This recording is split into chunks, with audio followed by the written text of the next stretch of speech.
I, Donald John Trump, do solemnly swear. I, Donald John Trump, do solemnly swear.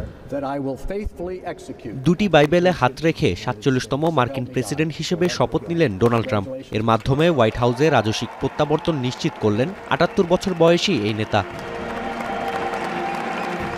৪০ বছর পর capital hill প্রাঙ্গণের বদলে Capitol রোটুন্ডায় ফিরল শপথ গ্রহণ অনুষ্ঠান।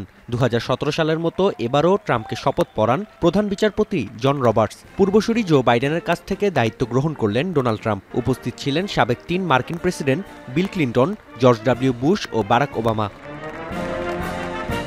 শপথ অনুষ্ঠান শেষে ভাষণে ট্রাম্প জানান, যুক্তরাষ্ট্রের স্বর্ণযুগ শুরু হয়ে গেছে। ২০২৫ সালের ২০ জানুয়ারি নতুন স্বাধীনতা দিবস হিসেবে বিবেচিত হবে মার্কিনীদের জন্য।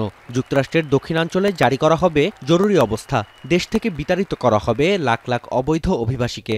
The golden age of America begins right now. From this day forward, our country will flourish and be respected again all over the world. We will be the envy of every nation, and we will not allow ourselves to be taken advantage of any longer. Trump জানান, মার্কিনদের বিত্তশালী করতে অন্যান্য দেশের ওপর জারি করা হবে বাণিজ্য শুল্ক।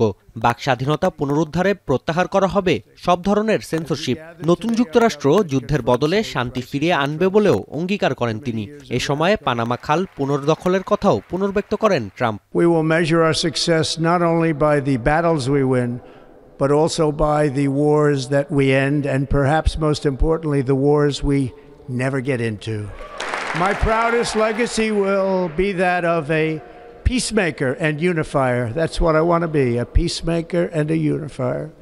শপথ অনুষ্ঠানে বিশ্ব নেতাদের মধ্যে দেখা যায় ইতালির প্রধানমন্ত্রী জর্জিয়া মেলোনি ও আর্জেন্টিনার প্রেসিডেন্ট হেভিয়ার মিলেইকে। এছাড়াও ছিলেন শীর্ষ ধনকুবের Elon Musk, Jeff Bezos, Mark Zuckerberg, Tim Cook ও সত্য নাদেলার মতো প্রযুক্তি ব্যবসায়ীরা। প্রায় ২৬০০ অতিথিতে পূর্ণ ছিল ক্যাপিটল হিল ভবন। এর আগে বিদায়ী প্রেসিডেন্ট ও ফার্স্ট লেডির সঙ্গে সৌজন্য সাক্ষাৎ করেন নবনিযুক্ত প্রেসিডেন্ট ও তার স্ত্রী। হোয়াইট হাউসে কিছুক্ষণ চা চক্রের পাশাপাশি আলাপচারিতা শেষে একই গাড়িতে করে ক্যাপিটল হিলে পৌঁছান দুই প্রেসিডেন্ট। শপথ গ্রহণ অনুষ্ঠান শুরু হয় ভাইস প্রেসিডেন্ট জেডি ভ্যান্সের মাধ্যমে। সবশেষ নয়া প্রেসিডেন্টের শপথ গ্রহণের পর সমবেত সঙ্গীতে মঞ্চ মাতান ইউএস মেরিন ব্যান্ড ও আর্ম ফোর্সের সদস্যরা। এরপর আনুষ্ঠানিকভাবে বিদায় জানানো হয় বাইডেন হ্যারিস জুটিকে।